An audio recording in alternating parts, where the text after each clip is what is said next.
দেশবাসী, আসসালামু আলাইকুম।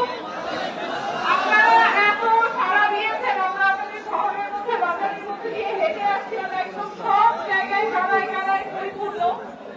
আমরা দেখছিলাম আসার সময় আপনাদের এলাকাটা খুবই সুন্দর, কিন্তু একজন দুঃখ করে বলছিলেন যে এলাকা সুন্দর কিন্তু যাতায়াত ব্যবস্থা খারাপ। ভালো না, আপনাদের যাওয়া আসায় কষ্ট হয়, চিকিৎসায় অনেক কষ্ট হয়।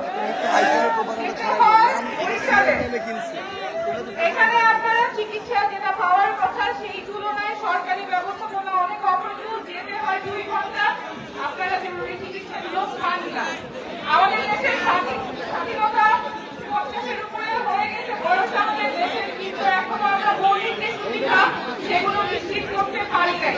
সেটা তো নিশ্চিত হয়নি নাই যে ওপরে বসে থাকে, যে প্রধানমন্ত্রী থাকে, তার এত ক্ষমতা থাকে যে নাগরিকের সকল সুযোগ সুবিধা বঞ্চিত করলেও তাকে ধরা ছোঁয়ার উপায় নাই।